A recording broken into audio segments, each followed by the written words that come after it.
mas hoje eu vou trazer uma breve mensagem, mas não menos importante por ser breve. Está lá em Salmos 42 e 43. A gente vai ler Salmos 42 e 43. Por quê? Esse salmo, liturgicamente, ele é um salmo que os estudiosos dizem que é o mesmo salmo, porém, por forma litúrgica, foram separados. 42 e 43.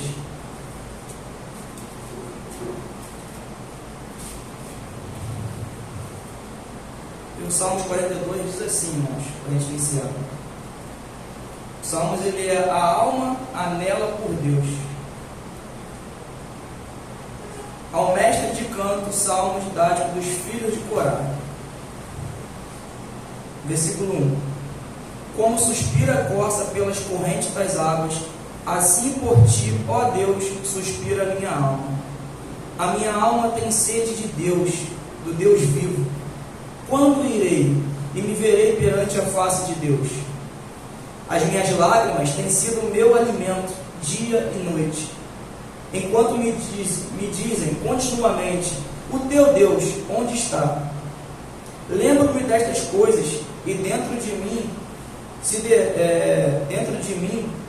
se me derrama a alma, de como passava eu como a multidão de povo, e os guiava em procissão à casa de Deus, entre gritos de alegria e louvor, multidão em festa.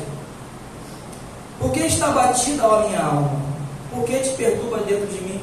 Espera em Deus, pois ainda louvarei a Ele, meu auxílio e Deus meu. Sinto abatido dentro de mim a minha alma.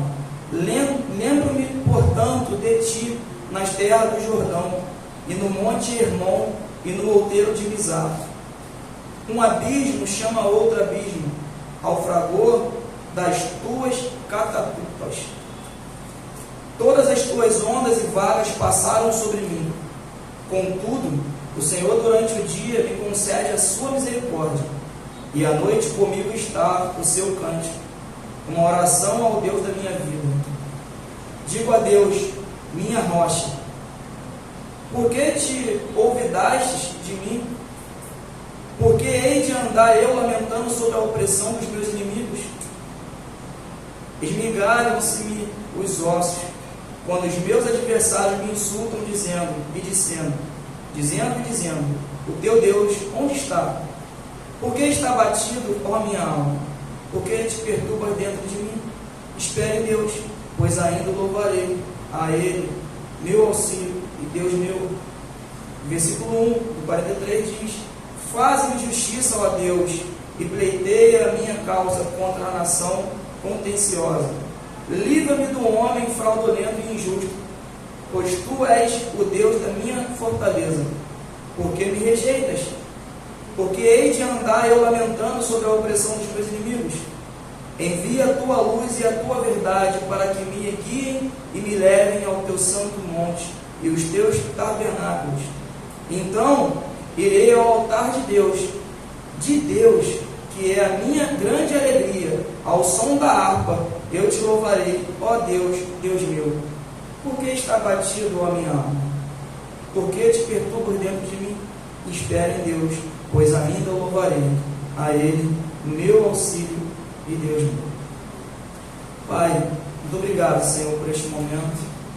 Obrigado, Senhor, pela tua palavra. Em continuação à oração do diácono Anderson, Senhor, quero te entregar a minha vida, Senhor. Não deixe que eu venha atrapalhar a tua mensagem. Não deixe que as minhas limitações, Pai, venham atrapalhar o teu querer. Um assunto delicado, Pai, mas um assunto, Pai, necessário para a nossa igreja. Senhor, muito obrigado por tudo. Obrigado pela oportunidade que o Senhor tem me dado. Muito obrigado, Senhor, pela tua igreja, em nome de Jesus. Amém. Irmãos, pode sentar, por favor.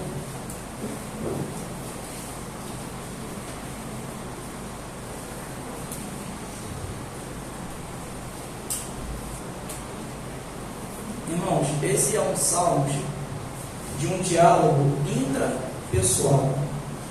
Um salmo onde o salmista, ele fala consigo mesmo.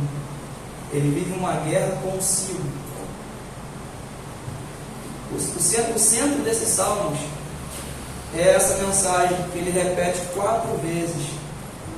3 no 42 e 1 no 43. Por que está abatido, ó a minha alma?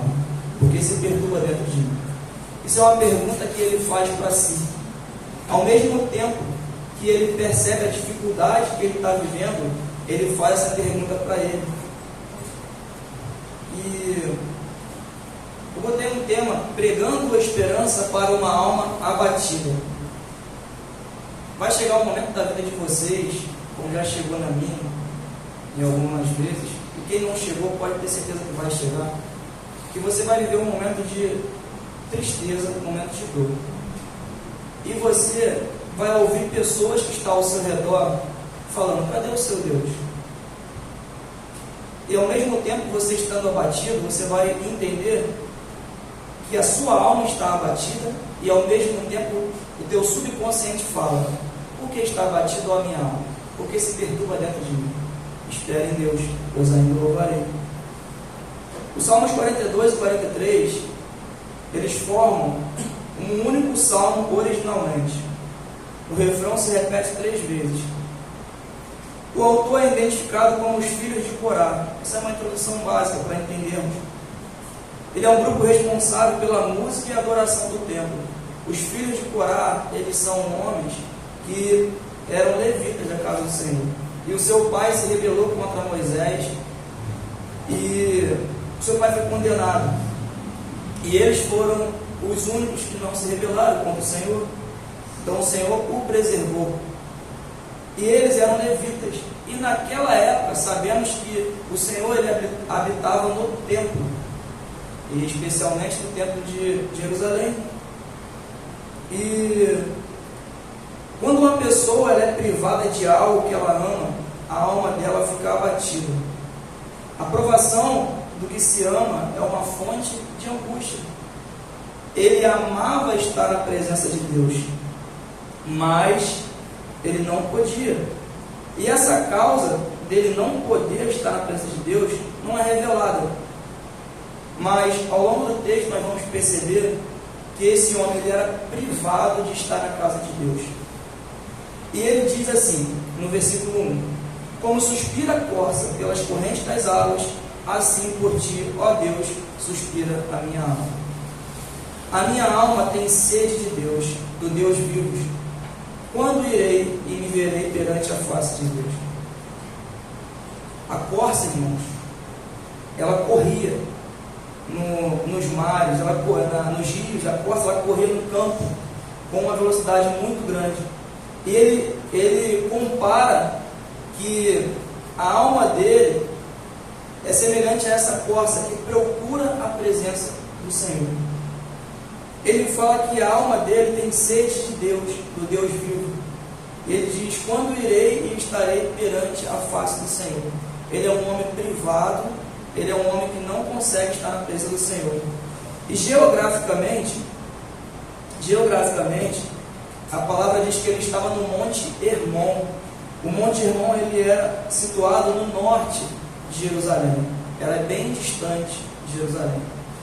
E automaticamente, as festas que aconteciam naquela época, que eram as festas da Páscoa, né? Era a festa da Páscoa, era as festas que tinham no tabernáculo, e também as festas de Pentecostes. Eram as 3 festas. E os levitas, pelo menos 3 vezes, eles iriam para Jerusalém todo ano para comemorar essas festas. E automaticamente, quando eles ficavam longe, era como se fosse um martírio, como se fosse ficar longe de Deus, literalmente. Não é como a igreja hoje. O Senhor ele rasgou o véu, e hoje nós, em qualquer lugar que estejamos, o Senhor está conosco. Naquela época não era assim. Naquela época o Senhor ele habitava mediante ao templo. E o cenário aqui ele é muito importante, porque o salmista, como já bem disse, ele se encontra longe de Jerusalém. Lá no verso 6 ele diz que: lembro-me de ti desde a terra do Jordão, desde os irmãos, desde o monte Mizar. Ele está distante do templo, ele está distante da comunhão pública e provavelmente exilado, alguma perseguição ou crise nacional. Esse homem, ele está exilado, ele está distante da casa do pai e ainda tem um agravante. Ele tem um monte de pessoas ainda zombando da sua fé. Para um israelita fiel, Jerusalém não era apenas uma cidade, era o lugar onde Deus havia escolhido manifestar a sua presença. Por isso a sua dor era tão profunda. Ele não sente falta apenas de um lugar, ele sente falta da comunhão com Deus. E eu parafraseando aqui o que João Calvino coloca sobre esse tema, ele diz que a maior aflição dos santos não é a perda das coisas terrenas, mas quando se sentem privados do doce senso da presença de Deus. E aquele homem, ele sentia falta da presença de Deus. Ele não tinha falta alguma, a não ser da presença do Senhor. Eu coloquei alguns pontos para a gente trabalhar e tentar expor, que acaba se tornando grande. Do versículo 1 ao 4, eu coloquei como uma alma sedenta de Deus. A separação forçada do que é mais precioso ao coração. E ele diz: como a corça suspira pela corrente das águas. Isso quer dizer um desejo profundo da presença do Senhor Jesus, de Deus. O salmista, ele não pede livramento, ele não pede prosperidade, ele não pede vingança, ele deseja Deus. A imagem da corça é poderosa. Na Palestina, durante os períodos de seca, os riachos podiam desaparecer rapidamente. O animal corria desesperadamente em busca de água. Assim está a alma do salmista. Esse é um detalhe, irmãos. O detalhe histórico faz toda a diferença na interpretação da palavra. Por que ele usa esses exemplos? E ele usa um exemplo da sua época, onde existia essa seca nos riachos e a corça, ela rapidamente corria desesperadamente por água. E assim ele compara a sua alma com uma corça que anseia pelas águas. O abatimento espiritual frequentemente revela aquilo que realmente amamos. Aquilo que nos abate com frequência é porque nós damos importância àquilo. Se você é abatido pelo relacionamento, é porque você dá importância ao seu relacionamento. Se você é abatido pelo seu trabalho, você dá importância ao seu trabalho. E se você é abatido por qualquer coisa que te deixe longe da presença de Deus, é porque você ama a presença de Deus. Se você ficar um bom tempo sem comparecer a uma igreja, sem comparecer a um culto, sem cultuar o Senhor, e você não estar abatido por isso, você não está sedento por isso, repense nos seus conceitos, porque algo de errado está.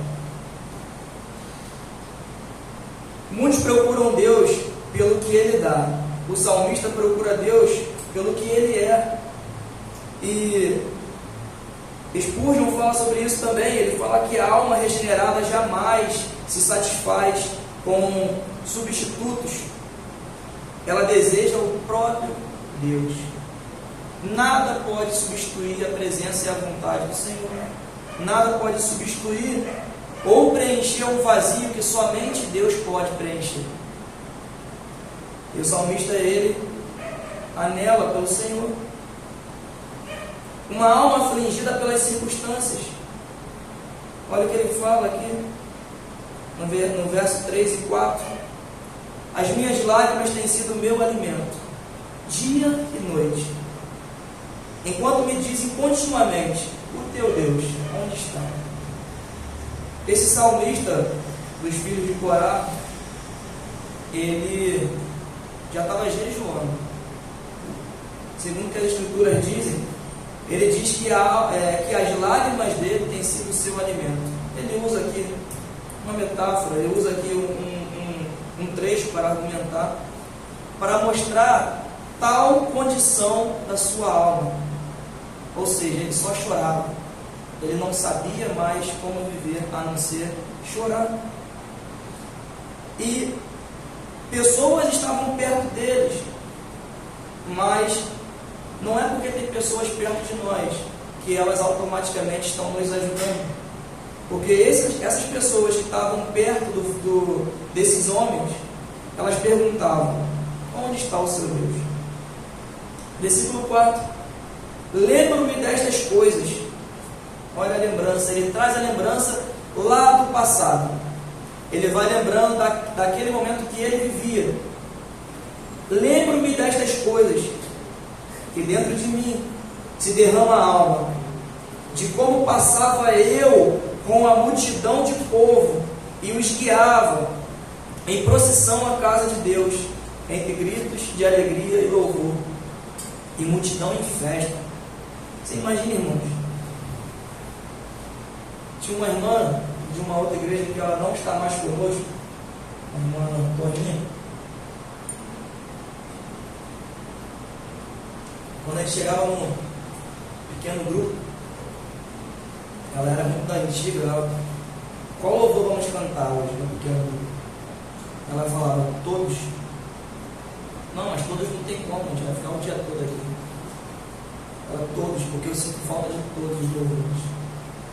Aquela mulher, ela era voltada, ela amava alguma parte, em algum momento que ela viveu, ou talvez anteriormente, na sua juventude,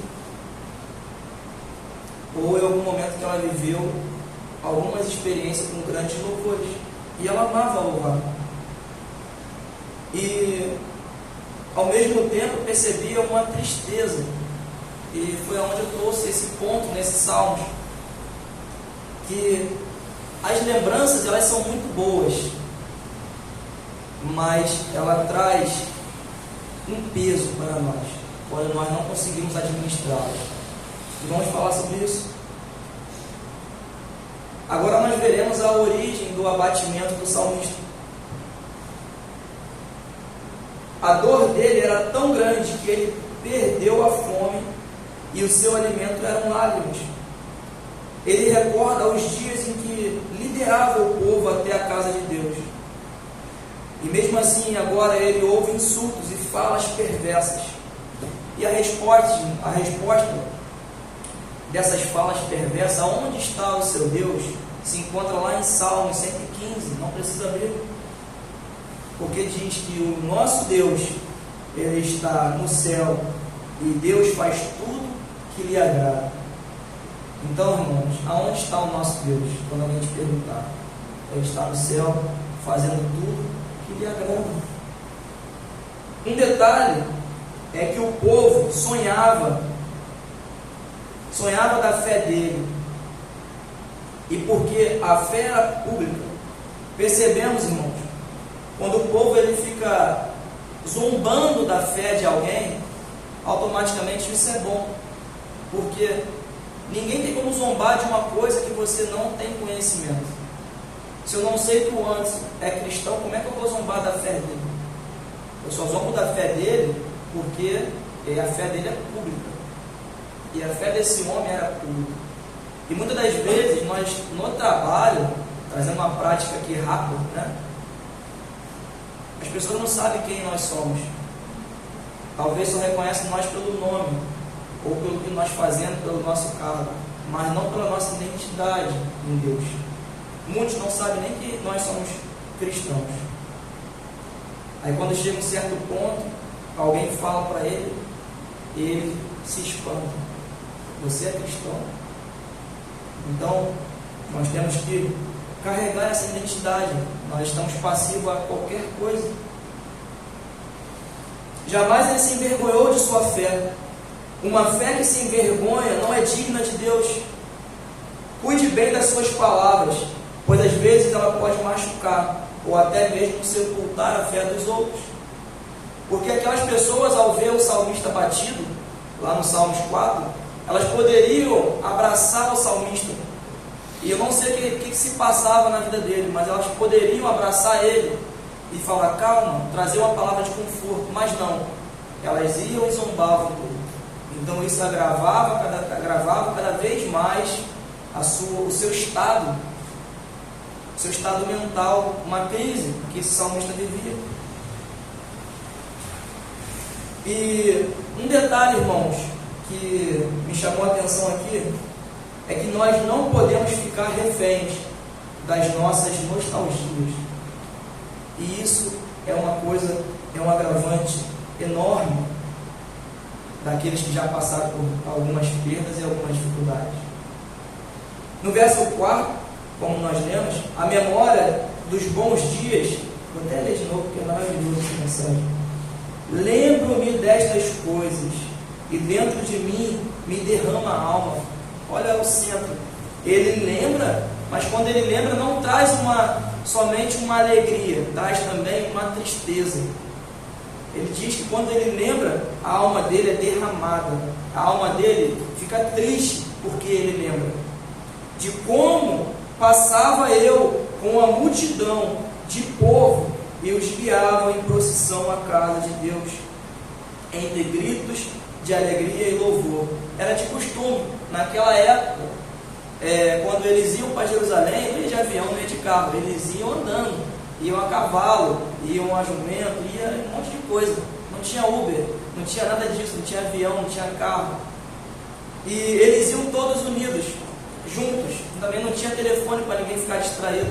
Eles iam conversando, eles iam cantando, eles iam em gritos de alegria e louvor, e multidão em festa.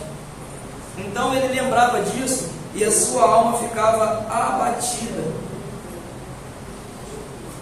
E naquela época, ocasião, como eu disse no início, eram 3 ocasiões que eles andavam em multidão, que era na Páscoa, Pentecostes e a festa do tabernáculo. E é muito perigoso, irmãos, quando damos espaço ao saudosismo. A memória boa, que em vez de trazer alegria, geram tristeza por não podê-la vivê-la mais. Isso acontece com todos nós. Chegou uma época na minha vida que eu sentava com a minha família, com a minha mãe, meu pai, meus irmãos, e hoje não vivo mais isso. Nem minha mãe, nem meu pai, nem meus irmãos estão juntos, já se foram. Mas isso, quando eu lembro disso, no final do ano, naquelas festas, eu me sinto um peso no coração. Só que eu preciso também entender que existe uma vida pela frente. E se eu ficar preso ao meu passado, eu não consigo mais viver. E às vezes pessoas, ao passar por alguma dificuldade, elas ficam presas e morrem junto com as pessoas que de fato morreram. Eu conheço muitas pessoas que ao perder o marido, morreram junto com eles. Ao perder a esposa, morreram junto com elas. Ao perder um filho, eu não sei como é essa dor, não imagino, e nunca quero imaginar. Mas elas morrem junto. Elas ficam presas. E nós precisamos entender que nós não podemos viver mais o passado. Há coisas que não se repetem, irmãos, nunca mais. E vocês precisam entender isso. Coisas boas que nós vivemos nunca mais irão se repetir. Precisamos praticar e viver coisas novas, boas ou até mesmo ruins, que vão acontecer. E com isso, acaba nos paralisando e adoece o nosso coração. E rouba de nós a humanidade e também a humildade de entender que existe tempo para tudo. Existe tempo de chorar, de sorrir, de plantar, de colher. Existe tempo, irmãos, para todas as coisas. Seja grato, irmãos, a Deus por cada experiência já vivida e se permita viver novas experiências com Deus, pois a vida é como uma neblina. Tiago fala sobre isso. É como uma neblina que logo irá. A vida é como um punhado de água que escorre pelos dedos, como diz no filme do Paulo, a vida ela passa muito rápido. Então nós temos que aproveitar os melhores momentos de nossa vida. A memória pode ser um remédio abençoado, como também é capaz de abrir novas feridas. Então, irmãos, entrega o teu caminho ao Senhor. Entenda que a memória que você tem, memórias boas do passado, memórias que às vezes você viveu uma boa juventude, memórias de alguém que você perdeu, são memórias boas, mas essas memórias não podem te paralisar, como ela estava paralisando o salmista. No caso do salmista, a boa memória era fonte de angústia, pois ele não poderia mais viver. Mas ele fez algo importante, lançou sobre Deus a sua aflição. Às vezes, o sofrimento aumenta quando nos lembramos de tempos melhores. E a segunda parte, irmão, dessa mensagem é o peso da pergunta que ela traz no verso 10. Onde está o teu Deus? Além de toda a nostalgia, além de toda a dificuldade e toda a tristeza que ele vivia em sua lembrança, ainda tinha pessoas zombando. Esta era a zombaria dos inimigos. Na cultura antiga, derrotar um povo significava supostamente derrotar o seu Deus. Quando pessoas que serviam a alguns deuses, ou até mesmo o próprio Deus, o nosso Deus, elas chegavam nas terras vencidas e elas colocavam suas bandeiras, elas falavam que essa terra agora é a terra do Deus vivo, do Deus de Jerusalém, do Deus de Israel. E os adversários olhavam para a situação do salmista e concluíam, entre aspas, tá? Seu Deus o abandonou. Essa era a mensagem que certamente ele pensava. E o peso do silêncio divino que causa no versículo 9, se nós pararmos para pensar, o verso 9 ele diz: digo a Deus, ele dialoga com Deus, minha rocha, porque, olha, vou ler até em outra versão, vou ler na NAA, versículo 9. Pergunto a Deus, minha rocha, por que te esqueceste de mim? Porque hei de andar eu lamentando sobre a opressão dos meus inimigos. Então ele dialoga com Deus. E, irmãos, esses salmos ele te lembra alguma coisa na cruz do Calvário? O Senhor na cruz do Calvário ele fala ao Pai: por que me abandonaste? Se possível, passa de mim este cálice. É por isso que na semana passada, o meu cunhado, quando ministrou aqui, ele trouxe, no final ele fala que se você quer aprender a orar, uma oração cristocêntrica, leia Salmos. A fonte da oração verdadeira está em Salmos. Não que você não possa falar com Deus, mas uma oração genuína está em Salmos. Praticamente tudo que Jesus falava nas suas orações está em Salmos, contida em Salmos. E essa pergunta aqui, por que me abandonaste? É algo que também o Senhor ele repete na cruz. E existe um silêncio aqui, um silêncio divino. Observe, ele não perdeu a fé, ele está lutando com a fé, e há uma diferença enorme. Os incrédulos abandonam ao Senhor quando passam por essa dificuldade, e os santos levam suas dúvidas para Deus. Não há nada de errado, irmãos, se você estiver passando por algum conflito interno, você levar esse conflito a Deus. Senhor, por que estou passando por isso? Ele vai te responder? Não sei. Mas não há nada, e não há nada melhor do que nós confessarmos para o Senhor as nossas dificuldades. E isso às vezes até traz um refrigério à nossa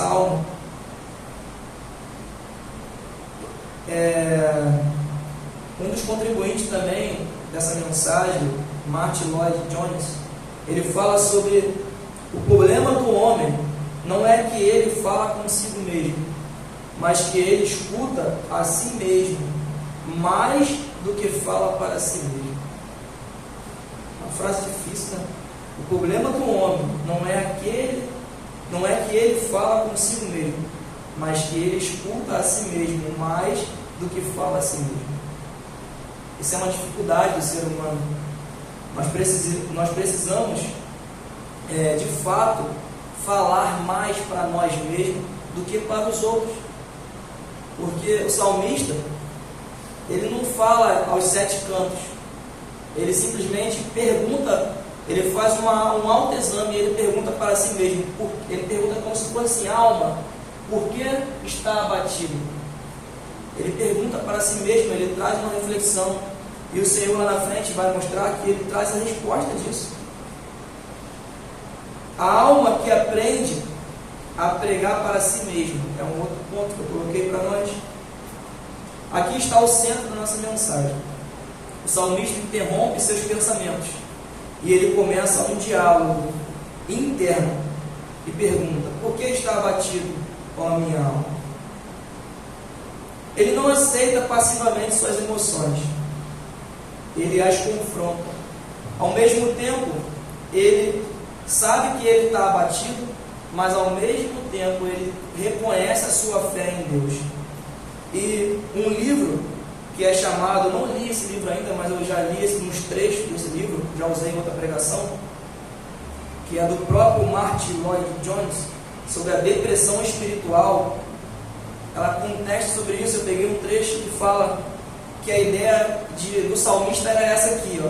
Muitas vezes precisamos assumir o púlpito e pregar para nós mesmos. A alma diz: Deus me abandonou. A fé responde: espere em Deus. A alma diz: não há saída. A fé responde: ainda o louvarei.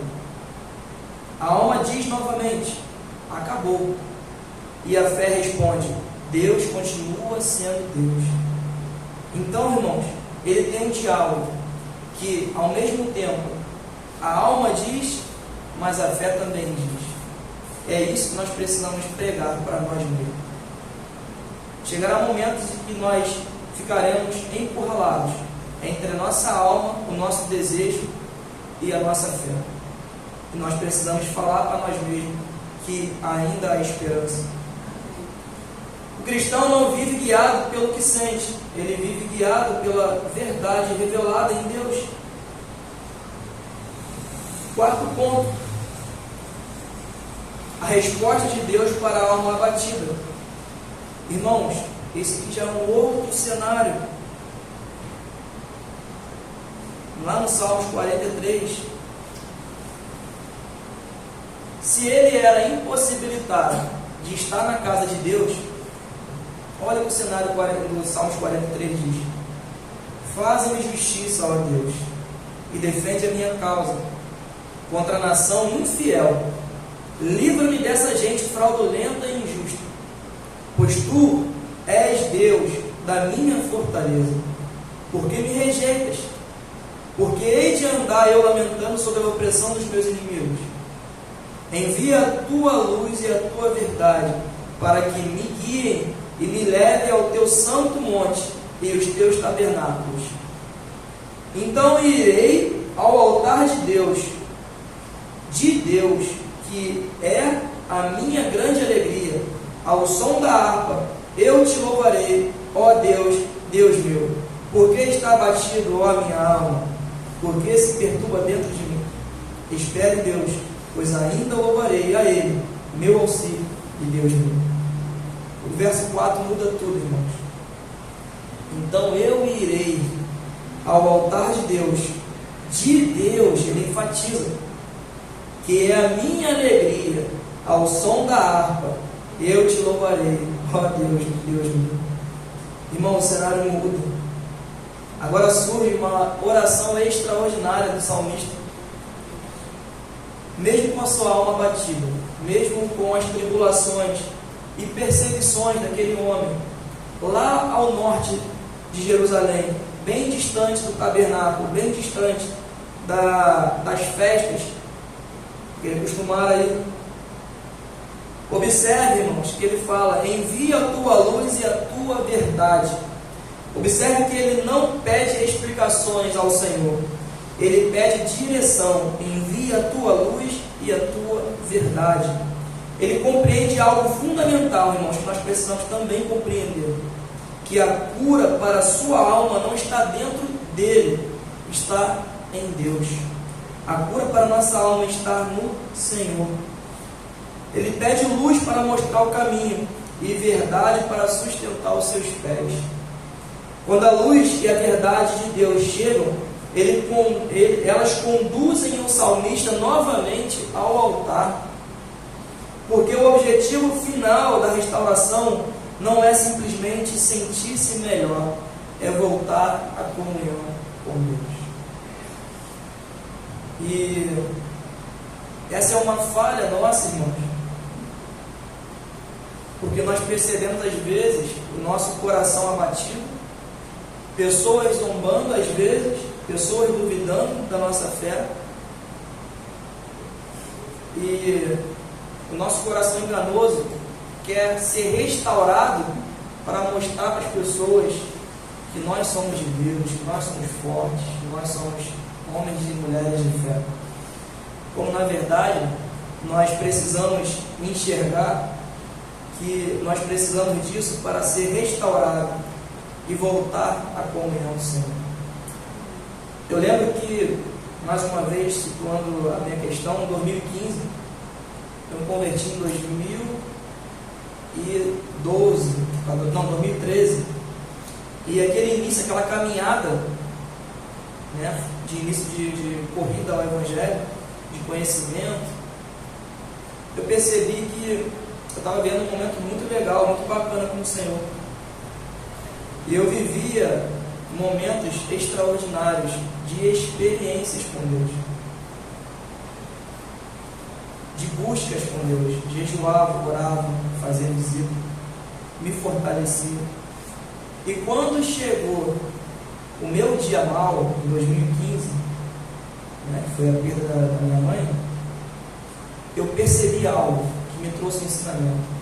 No dia mal, você não tem força nenhuma para buscar. No dia mal, você não consegue nem se levantar. Então, a gente tem que entender que nós precisamos buscar no dia mal, claro, quando nós temos alguma força, mas principalmente quando tudo vai bem. Porque chegou naquele dia mal, eu percebi que o Senhor me carregou e eu fui fortalecido por tudo aquilo que eu vinha buscando dia após dia com o Senhor. Então, irmãos, nós precisamos entender isso. Assim como o salmista, ele estava vivendo o seu dia mal de questionamento, ele era carregado pelo Senhor, porque a sua alma dizia algo, mas a sua fé respondia. A sua alma questionava e a sua fé respondia. As pessoas zombavam e ao mesmo tempo a sua fé respondia. Então é isso, irmãos, precisamos entender essa parte. Os Salmos 42 e 43, eles apontam para Cristo. Jesus conheceu a sede espiritual também. Jesus na cruz do Calvário sentiu sede. E o que deram para ele? Jesus conheceu o abandono, como esse salmista também conheceu. Quando nós fazemos a analogia de todo o Antigo Testamento, ela aponta para Cristo. O Antigo Testamento ele não está aquém de Jesus. Jesus conheceu a zombaria dos inimigos. E na cruz, homens também perguntaram: se tu és filho de Deus? Então, irmãos, Jesus provou também o que o salmista provou. Mas onde o salmista dizia: por que te esqueceste de mim? Cristo experimentou abandono judicial em nosso lugar. Deus meu, por que me desamparaste? Será que há alguma semelhança nesses salmos com a crucificação de Jesus? Para que aqueles que creem jamais fossem abandonados definitivamente. E irmãos, o salmista, ele termina com todas as respostas. Ele termina com a esperança. A circunstância ainda não mudou e os inimigos ainda existem e sempre irá existir até que Cristo volte. Os inimigos vão existir, a distância ainda existe, mas algo mudou, a sua visão de Deus. E quando a visão de Deus muda, a alma começa a encontrar descanso. É isso que precisamos, irmãos. Às vezes, o cenário da nossa vida não vai mudar. Não caia nessa. Às vezes, alguma dificuldade não irá mudar em sua vida. O que precisa mudar é o teu coração diante do Senhor. Quando você muda a tua visão de Deus, a tua alma encontra descanso. A tua alma encontra repouso. E qual é esse descanso? Qual é esse repouso? Apontando para o fim dos últimos dias. Diz que a fé não é a ausência de abatimento, irmãos, mas ela é a decisão de continuar esperando em Deus, enquanto a alma ainda chora. Às vezes nossa alma ainda vai continuar chorando, mas a nossa fé, ela não pode ser abalada. Precisamos, irmãos, ficar firmes. E como, Leandro, a gente se fortalece? Buscando ao Senhor.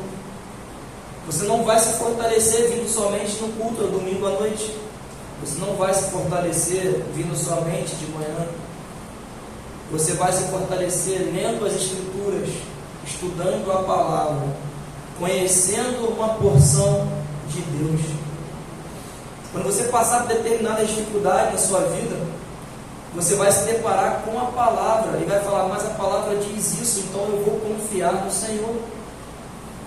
Nós precisamos buscar para conhecer e prosseguir em conhecer o Senhor. Irmãos, guarde isso no coração de vocês. Guarde que mesmo que a tua alma esteja abatida, mesmo que a tua dificuldade não cessou, a decisão de continuar firme em Deus, esperando, mesmo que a tua alma ainda chore. Busque ao Senhor, porque o fim, irmãos, das coisas é melhor do que o início e o meio. No grande dia, todos nós que conhecemos a palavra, no grande dia, o Senhor falará que não haverá zombaria, não haverá choro, não haverá dor, não haverá tristeza. E viveremos uma eternidade com o Senhor. Hoje vemos de manhã o DIP, vimos uma porção do que é a igreja perseguida. Nós aqui, irmãos, não provamos disso. Nós não provamos de zombaria como aqueles irmãos vivem. Nós não provamos de perseguição como aqueles irmãos vivem. Nós temos a liberdade de abrir aquelas portas ali e entrar quem quer que seja, de pregar a palavra até ali na esquina, né, se a gente quiser nesse momento. Mas nós não fazemos jus dessa liberdade. Nós não fazemos jus do que o Senhor ainda tem nos dado. Não sei, mas se chegar a perseguição aqui no Brasil, irmãos, uma perseguição severa, daqui a uns anos, daqui a uns dias, não sei, como você irá se comportar? Como nós iremos nos comportar diante de tal perseguição? A ponto de falar, negue o teu Deus. Caso contrário, morte. Caso contrário, perdas. Irmãos, a melhor maneira de nós nos fortalecermos no Senhor é estudando a palavra dele. Precisamos sim estudar a palavra do Senhor. E é disso que nós estamos falando. Queria encerrar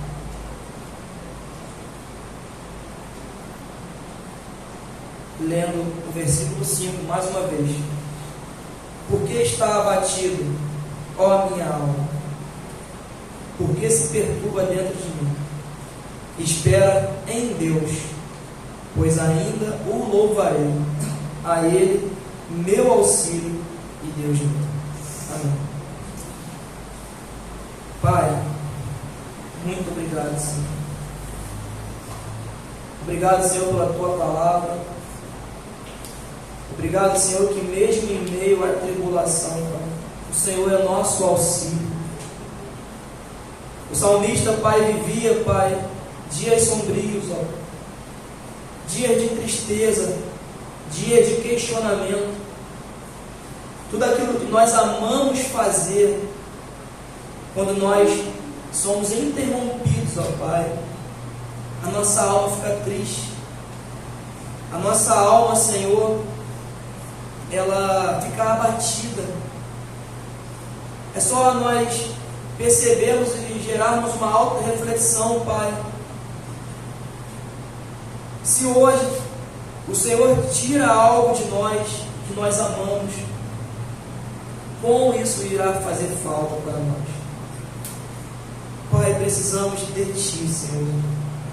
Precisamos entender que mesmo com nossa alma abatida, a nossa fé precisa estar firme nas Tuas promessas. O Senhor fala: por que está abatido, ó minha alma? Por que se perturba dentro de mim? Precisamos esperar no Senhor, Pai, pois ainda o louvarei. O Senhor, Pai, é nosso auxílio, Pai. O Senhor é Deus meu, Deus nosso, ó Pai, daqueles que o servem, que o buscam, Senhor. Precisamos Te buscar, Senhor, para que possamos viver os dias maus, porque os dias maus irá chegar para todos, Senhor. Nós não vivemos só de alegria, só de dias bons. Nós precisamos nos preparar, Senhor. E nós também, Senhor, precisamos entender que as lembranças boas que já se passaram não podem nos paralisar, não pode nos fazer refém, Senhor, e nos deixar preso às nossas próprias lembranças, nosso coração. Precisamos viver novas experiências contigo.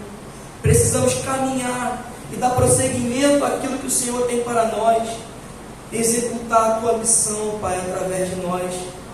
Nós somos cooperadores do Teu reino, ó Pai. Nós precisamos, Pai, das Tuas forças para poder prosseguir. Ajude-nos, Senhor, e livra-nos, Senhor, de todo mal. Livra-nos, Senhor, dos perseguidores, daqueles que zombam, Senhor, da nossa fé, para que possamos, Pai, nos fortalecermos em Ti.